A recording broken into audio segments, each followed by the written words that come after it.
Hello, everyone, and welcome to this evening's event. I just want to welcome you. I'm William Rolak. I'm a senior advisor with the league, the Entertainment Football Association. With me is Lisa Giamo, who's also a senior vice president with the league in charge of operations for the league as well. I'm going to pass the mic to Lisa, and then I'll come back and say a few words, and we'll turn it over to Dow.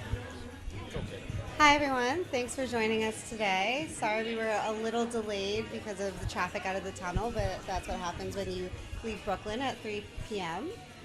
But we're very excited to be here, and we know you want to get to the man of the hour, so we're just going to pass it back to William and get this thing started. Yeah, we are extremely excited to be here. We're extremely excited that Darryl Jacobs, our CEO and general manager for the New Jersey Cyphers, I was here in Morristown about maybe 3 or 4 months ago when we had our first kickoff, and we announced that the league was going to have a team here, and then came back and we announced our general manager. So to come back tonight and have our commissioner of the league with us, Hall of Famer, I'm excited for the discussion this evening.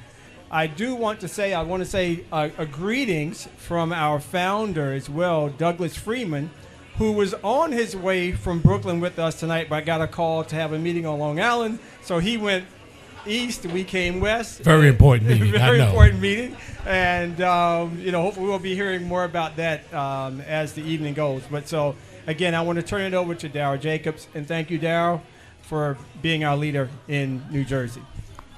Well, thank you for having me. Let's have a round of applause for our front office and leadership team here. Well, I'll tell you a little bit about myself. My name is Darryl Jacobs. If you watch college basketball for the last 7 or 8 years, I'm broadcast with ESPN. This is my second year with CBS Sports, doing games for them as well. I'm the CEO, team president of the New Jersey Cyphers, the new Arena Football League here. We're part of the Entertainment Football Association. And we'll talk a little bit about Andre. I'll let Andre go a little bit about it before I do anything else. But before we get started, we're going to talk about a couple of things with Andre. We're going to talk about his NFL career. We're going to talk about his role with the Entertainment Football Association. And we're going to talk about his legacy and break it down. But before we get started, I want to tell you a little bit about this gentleman and his career. 16 years in the NFL. Most of those years were with the Buffalo Bills from 1985 to 1999. 2-time second-team All-Pro selection. 7 consecutive Pro Bowl selections. Bills all-time leading receiver, 941 receptions, 13,095 yards. He played in 221 games in his career. 254. 254, okay. There you go. 254. We're going to cheat him, all right. Surpassed 1,000 yards 4 times in his career in 14 games. It's a different game today in 14 games. He played in 4 consecutive Super Bowls from 1990 to 1993. And he did this as being a 4th-round draft pick out of D2, Kutztown University, out of the Pennsylvania State Athletic Conference, right? Not too far from here. Not too far from here, as well. So let's have a round of applause for Hall of Famer and Entertainment Associated Commissioner, Mr. Andre Reed. Thank you. First of all, thank you, Darryl. Thank you. I appreciate the love. You know what? One thing about a receiver, he knows his stats. So if you miss one catch, I'm going to say, yo, I caught that. Yeah, I missed that. It's great to be here in Morristown. We came here earlier, a couple months back, and we talked about the team being announced here, the Cyphers, here in Morristown, and very excited about it. I tell you, to be with this group of people that I'm with the past 6 months has been a thrill for me. To get back into the game, people say, well, it's just the Arena League. It's still football. Guys have dreams to play in the league. They have dreams to have a shot at it again, and this is a way of them getting another shot at the league, and then entertaining everybody too. So. Football, I was born in my blood since I was 6 years old, and I played till I was 31 years old. Or no, not 31, 38. So I played 31 years of football every year. And to be back in it in this kind of manner is a thrill for me, especially with the people that or in the Entertainment Football League. Thank you for that. Let's have a round of applause for Andre Reed. Yeah. So we're going to talk a little bit about your NFL career. And reflecting on your career, what are some of your most memorable moments and with the Buffalo Bills and in the NFL overall? I would say just every day going in the building. Those guys that I saw every single day, I knew that they had my back, and in turn I had their back. And it doesn't have to be sports; it could be life. We got each other's backs, and that's when things happen, when everybody's on the same page. Not all the time you were on the same page, but we knew each other. That was like my second family. And to this day, it's been what, 25? Next year will be 25 years that I've been out of the league. It went fast, but I wouldn't trade those 25 years with anybody else other than those players I played with. Like 6 other Hall of Famers, including myself, a coach, a owner, and a GM. So I think we were pretty good.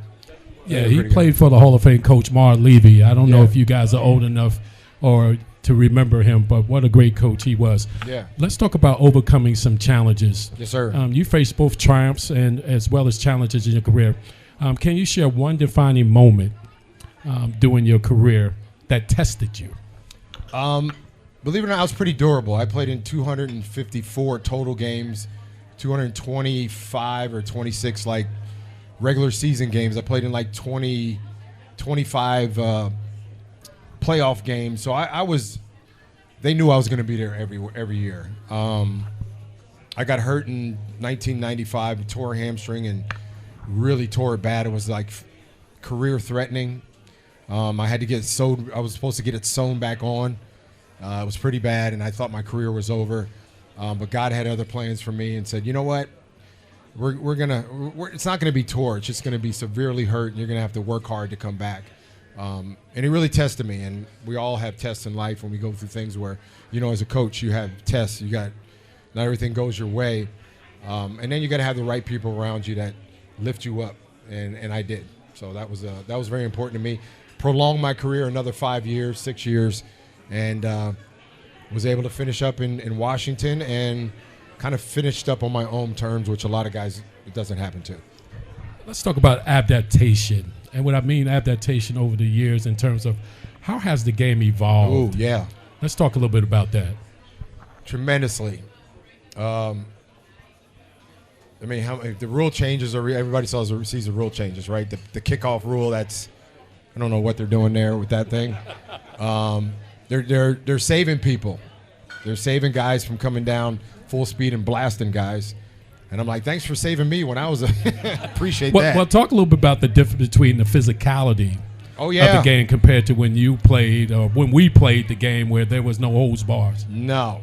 You had guys like Ronnie Lott and Steve Atwater, coming from 15 yards down and just trying to dislodge your head from your body and then helping you up too. They say, hey, I'll help you up. Oh, let me get your head first. So I think the psyche of the game has changed because of that. These guys, they know they're not going to get hit like that anymore too much. And the rule changes are a lot for more of the offense. They want to see more scoring. And it's just a different game. Training camps aren't like they used to be. So I would have played 25 years if I would have had what they're doing now. But I played in a great era of football. Well, it sounds like a little bit about the NBA. The NBA made some changes as well, make it more entertainment than anything else as well. Let's talk about, has any changes surprised you to the game? Talk about one change that might have surprised you in the game of football. There's not that really surprised me because I think as years went on, the innovations of the game changes, offenses changes, then the defense has to change to the defense to offense and vice versa. One thing that has become more prevalent in the league is it's more analytic than it's ever been, and that means that you can put all your data into a computer and you get data out of there in the percentages, and that's how you go about your defense. That's how you go about your offense and tendencies. Back in the day, it was just slips, and they're doing this, and 3rd and 5, their tendency is to do this, and now a computer tells you that. So the eye test. Yes, so the computer age has gotten into sports also. Well, any sports fans was around, I remember watching the 92-93 playoff game against the Houston Oilers, which is now the Tennessee Titans. You're down 35-3 at halftime. I remember watching the game. Frank Wright was your quarterback, if I'm not mistaken, as well. And that's probably your best game of your career. Talk about that game. You guys actually won the game 41-38, but you had a phenomenal game. And that's probably they call it the game itself. They call it the game, the comeback. The comeback. Yeah. And then I think a couple years ago, Minnesota played and they did it, but that was regular season. We did it in the playoffs. Against my team, the Colts. Exactly. I don't forget that. Yeah. The reason that game stands out the way it does, there's so many different things that happen in that game. And, the week before we got beat pretty good by Houston down there, and we just so happened to have them at home the next week. And we started off pretty basically, we didn't show up. And I always tell people, somebody asked me, what was it said at halftime? I go, nothing. I think you can hear a pin drop on the carpet. That's how nothing was said. And I think it's just really showed our resiliency as a football team and the kind of players, the kind of coaches we had that, we can get it done if we believed. And I think I scored in 3 touchdowns in a minute and 14 seconds. That is correct. Yeah. So that was, and I never been in a game of that kind of magnitude in that manner before, but they trusted me and, we got it done. So that was a lot of fun. That was fun. Every time I see Warren Moon, I go, remember that game? Yeah, he probably doesn't like you. He don't like me right now because I love Warren. Warren's a good dude. I was watching that game. I said, oh, my God, they're not getting back to the Super Bowl this year. They're going to get blown out. What a phenomenal comeback it was. Let's talk about your induction to the Hall of Fame. Yes. Tell me about the phone call or the knock at the door. Talk about that. Yeah. I just was in Canton last week doing some things there with them. My 10-year anniversary was last year, so 10 years went really fast. A 15-year-old me would never, if somebody said the 15-year-old me, in 2014, you're going to be in the Hall of Fame, and you're going to do this, and you're going to get all these awards. And I was inducted to my 7th Hall of Fame 2 weekends ago. I would say, yeah, and who are you talking about? Because that ain't going to be me. Very surreal phone call. And it's like my whole football life just flashed before my eyes when they said, you're going to be inducted into the Pro Football Hall of Fame in August. So pretty surreal. Talk about the feeling. Share with us your first thought when you got that phone call and what immediately came over you. I thought about my mom and my dad. My dad had passed away in '96, so I thought about all the sacrifices they made for me. And to me, it was kind of like a thank you for them, to what they've done for my life. And then I went in the room and started tripping because I was like, why me? And then there was another person on my shoulder said, because you deserve to be there. And I never thought of it that way until I got to Canton and was with Jim Brown and Gale Sayers and all the greatest players of all time. And I'm sitting in that room trying to figure out, why am I in this room with them? You played in an era with some great wide receivers. Talk about some of the wide receivers that was during your era. Well, it was always Jerry. Jerry Rice was always the benchmark of the receivers during my era. And I remember I caught, I think, 16 balls one night or one afternoon playing the Packers. It was like almost 200 yards and 2 touchdowns. And that night, Jerry caught 17. So when I see him, I go, dude, I knew you knew I caught 16. Well, he delayed your entry into the Hall of Fame. He did. But, obviously Jerry's the GOAT, but there's a lot of GOATs behind him too. Let's pivot to your role with the Entertainment Football Association. Yeah. And what drew you to the role of the commissioner? The game, number one, Tommy Benzino and Doug Freeman and all the people that are with the ENTFLA came to me about it. We said, we'd love for you to be the commissioner of the league and really guide us to the point where we want this league to be in these little towns and all these people just being be proud of what they have in their town. Just like Allentown, where I grew up, is a small town, and enjoy the game, and love the game.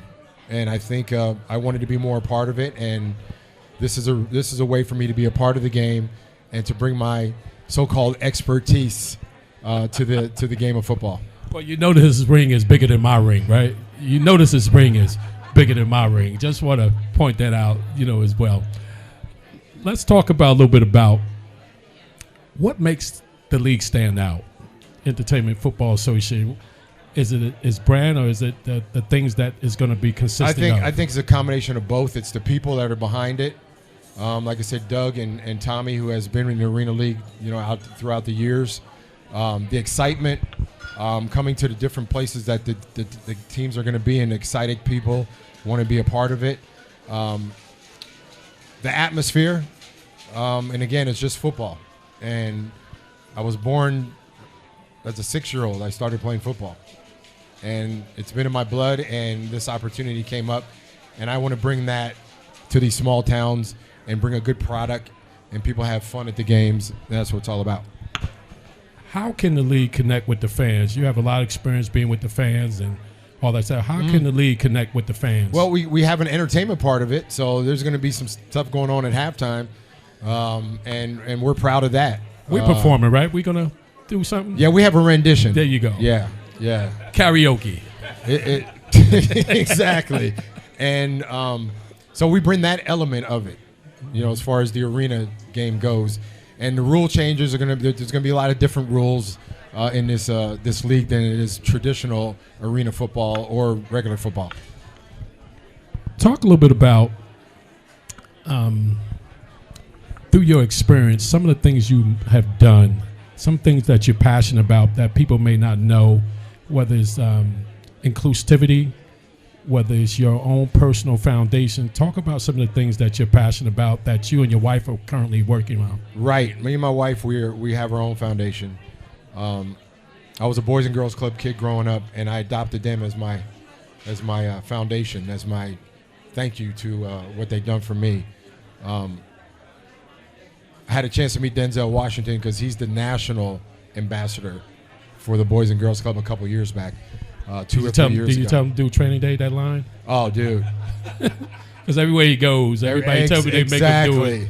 Exactly. No, I didn't say that because he gets it all the time. Yeah. I did say that to him, though. He's like, I'm not going to do that. But, what a phenomenal actor he is. But he's very passionate about, a lot more things than just acting. He's an upstanding guy, regular guy from here. He's from New York. Yeah. So he and as a club kid, I know he knows. Well, I know it's important to him to give back, and important to him to be a part of the Boys and Girls Clubs. And I have 2 golf tournaments a year. I get a lot of athletes that come into my golf tournaments and raise funds for Boys and Girls Clubs. Well, you know what? I grew up in the Boys Club. It wasn't a Boys and Girls Club. Yeah, it was a Boys Club. A Boys Club. And also the YMCA. YMCA was very instrumental in my life as well. Talk a little bit about, and this will be the last question I have for you. Talk a little bit about some of the things that may be in the future for the Reed family, for you guys, what you're looking to do, and talk a little bit about some of the things that your wife do, because I really got a chance to. She's an extraordinary woman. You lucky. She's from New Jersey. You married up. I know she's from New Jersey. That's why I said that's a good thing. That's why I went like this. Yeah. That's a good thing. Yeah. Jersey. Talk about your. They don't play. New Jersey girls don't play. She's got like 95,000 Italians behind her. She's an Italian girl, and I went to a wedding in Westchester County, and I went to a wedding with her. It was one of her family members, and there was probably 5,000 people at this wedding, man. So many people. I'm like, how many people you know, or everybody here knows? She goes, we're Italian. We know everybody. What a phenomenal lady she is. She's a sports marketing agent, and she jumps in there with the best of them. Italian. She represents probably 20 to 25, athletes in marketing in the NFL, basketball, soccer. She does a lot of stuff with influencers, all kinds of stuff, and she's always on the go. And she's just one of those women that she gets it done, and she's on me a lot about a lot of things. But you married up. You did yeah, good, I man. did. You I did did. good. I did You good. did good, man. I did good. You did good. But I'm proud of her because she leaves no stone unturned, dots every I, crosses every T, and when she gets in there with the guys, she can hold her own. No doubt about it. When our doc series come out about our league, they get a chance to really see her in terms of the doc series called Commish. They get a chance to really see what she's all about and how she holds up the family, how she wear the pants and all that kind of stuff. Well, not the pants that too much now. I wear mine now too. So, and it's funny you said that. I am part of a docuseries or documentary about the Bills Mafia, their fan base, and it's called One Before I Die. Wow. So me, Chad Michael Murray, who's been on, is an actor.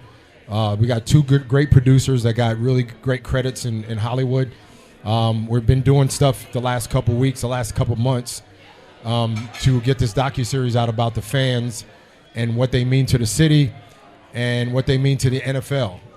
So we're going to give them their flowers, and we're hoping to sell it to Hulu, Netflix, all the stream live places, and it's going to be pretty good.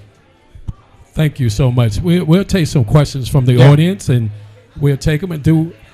Who has the other mic? Please. Who has the other microphone? I'll bring the mic to you. Is it working?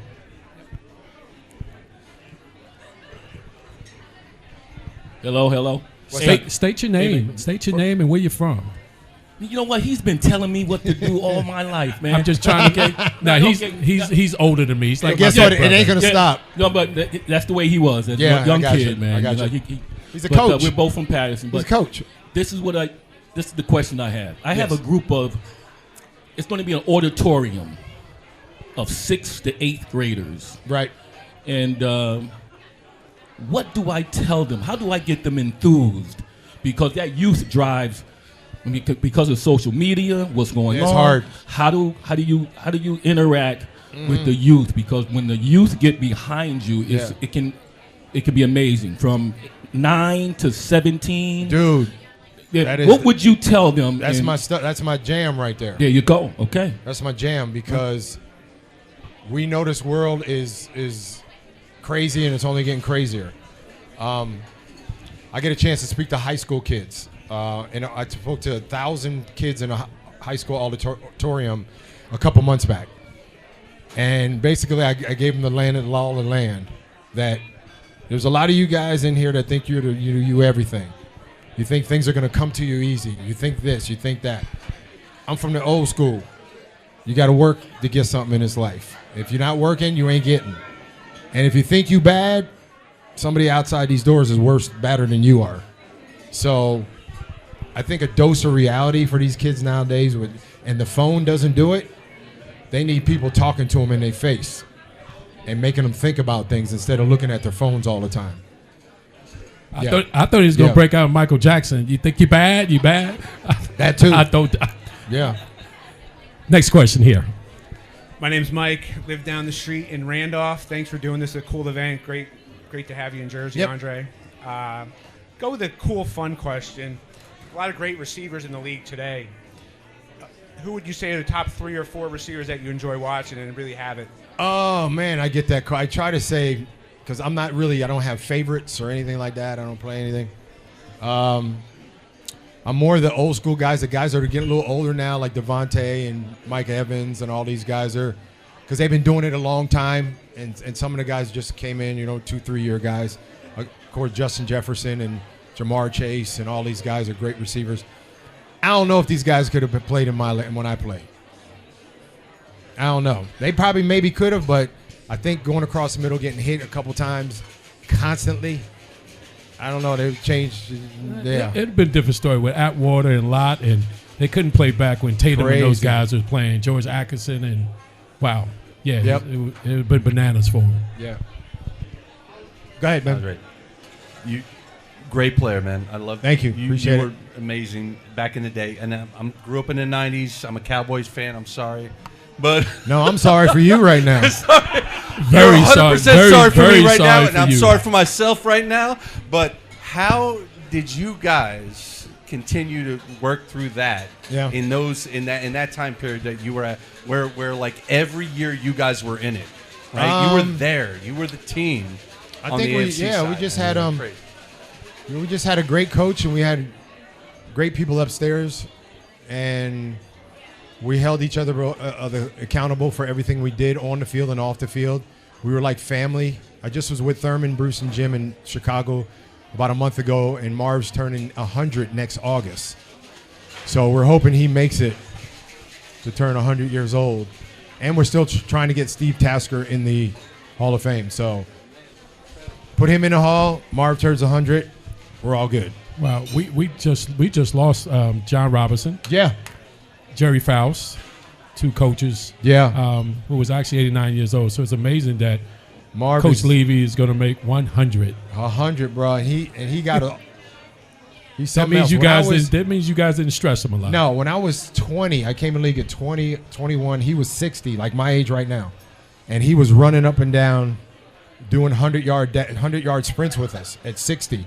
That's why he's 99, 100. Yeah, absolutely. Another question here. Yep. Go ahead, sir. How's it going? Nasir Cotton. I'm a creative marketing strategist here from Marstown. Okay, I got two cool. questions for you. First question is, what's your current recruitment plan to fill out your roster for the team? Good question. Second question is building off of his question, which is, are you currently recruiting or looking for a marketing officer to build that current? See, right there. There's my guy. There's Lisa. You talk to Lisa.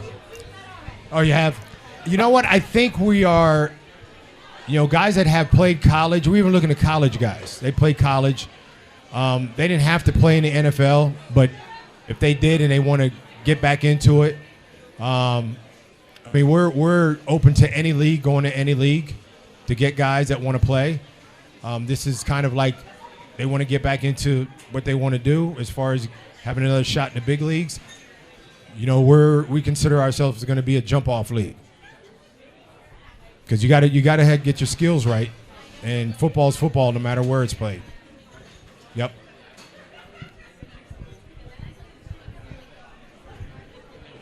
Hi, I'm Anthony. I'm with New Jersey Urban News. You got it. I wanted to ask if you could you tell us more about the documentary, The Commish?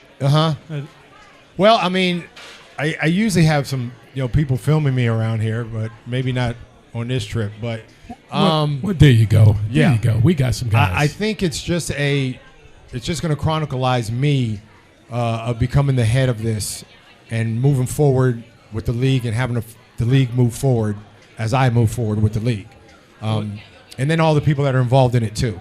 I'm not, I do a lot of this stuff, but we had a meeting today in New York City. So there's a lot of parts to this. It isn't just me making calls.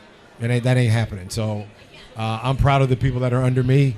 It only works with the people under you. Fantastic. Thank you. You got it. And we have a great business model as well, as I told some of you guys before. Unlike, arena football has been around for 40 years. And if you notice over the years, some of the teams go and come as well.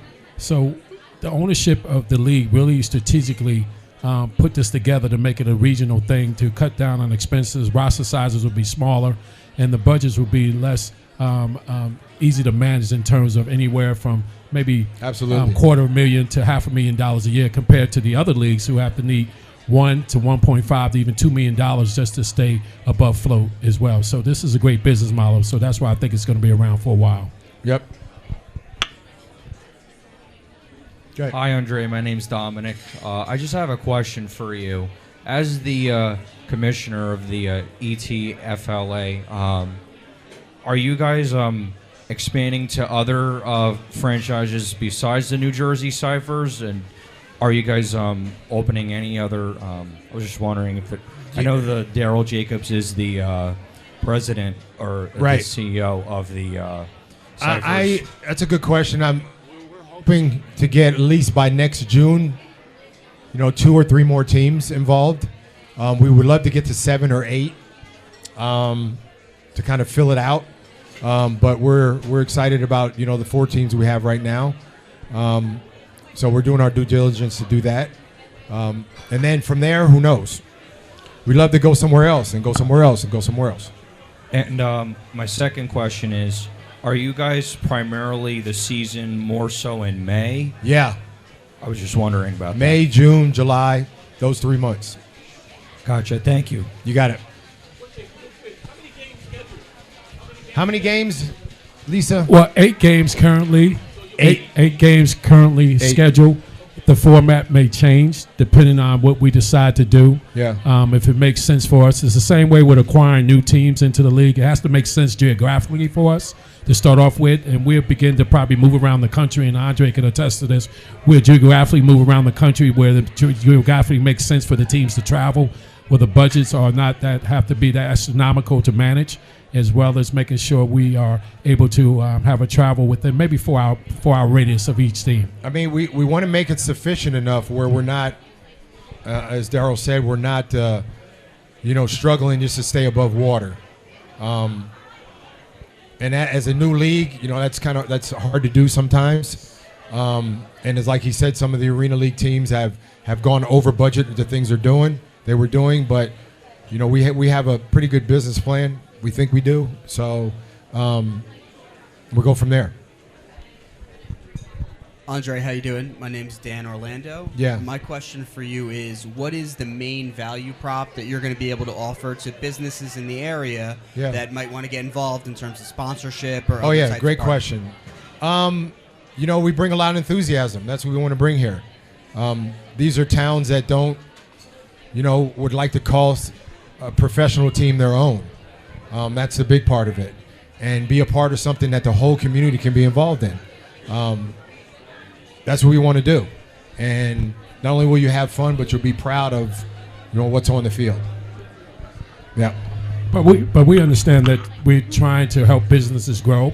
We want to have those corporate partnerships in which we can get not only help our brand, but also help their brand get customers in the door as well. So we have a lot of different corporate partnership strategies that we have in place that can really help businesses grow within the community here, but also engage them in the community itself, whether it's brand awareness or marketing, whatever the case may be. If they want to be part of the broadcasting arm that we may have as well, there's a number of things that we're going to be able to enhance their brand as well as help our brand. Absolutely, it's getting the community involved. We've been to three other cities, and had a really good turnout and just talking to people in the community. We'd like the league to be more community based. That's where we're going to get most of our fan base from the communities, and we go from there. You got it. Hello, I'm Alex. Welcome home, Joe, and welcome back to Jersey, Andre. Yeah. So both the questions for you guys. So what would you say is something you are looking forward to the first year as a commissioner and first as a GM of a new team? Just good turnouts and a lot of fun. I mean, in May, June, July. May, June, July, it's hot, and we're gonna be indoors, so it's not gonna be that. It's not gonna be hot like it is outside. We just want some enthusiastic people that love football to be there and enjoy it. Yeah, from a GM standpoint, we want to make sure we put a good product on the field, but also at the same time, we want to make it entertaining for everybody to come out. So it's a family-friendly environment, not just from the tailgating and the actual high-level football competition you're going to see, but also the entertainment part with famous artists and groups coming in after the game. So it's not, and it's all for less than $30. So you're not going to find an entertainment such as this during that time of year where there's really nothing else that's going on to come out and be a part of us as well. So we're very excited about the product as well. It's just the overall concept of the league. So we're looking forward to it. Football fans would have football all year round if they could. And this is 3 months where they got it. Got time for one more question. One more. I was going to be upset if you didn't ask a question with the Buffalo Bills game. Okay. I didn't do it. Me either. 2 quick questions, Andre. Yeah. They doubted the Bills this year, rebuilding. They're playing well right now. So first question is, how do you feel about our chances this year? Number 2, how do you feel about Kutztown's chances? Oh, undefeated. Undefeated, baby. Dude, I feel good about both of them. Come on now. Really proud of my college D2 school. the coach they have has turned the corner the past like 7-8 years in Kutztown and made them pretty much of a powerhouse for the D2 playoffs. I know they're undefeated and they're in the playoffs again this year. Hopefully they go further and win it this year. So I'm all over them. As far as the Bills go, you know, they didn't pick them at all to even win the division this year. We still got a lot to go yet, but Miami and the Jets got a long way to go. And they were supposed to win the division. They were supposed to fight, and Buffalo was supposed to be fighting for last with the Patriots. So I'm just, you know, proud of Sean McDermott and what he has done, and kind of all the chatter in the background, just let it go through. And, you know, we don't have some of the players we had last year, but they're playing together. Josh is Josh. I mean, it's like Michael's Michael. That's Josh. He might throw a pick or two. He only has 4 picks this year. He might throw a pick, but he's going to throw 3 touchdowns. So the defense is playing well. I think we got Vaughn back. Did Vaughn play this week? Got Vaughn back. Got a tough month coming up. Matt Milano's coming back. Matt Milano's coming back. We got a tough month. We got Kansas City on Sunday. It's always tough. You got to beat them to get to the Super Bowl. That's it. It's the bottom line. And we got Detroit. We have to who else will we play this year? We got the 49ers. I'm actually going to that game.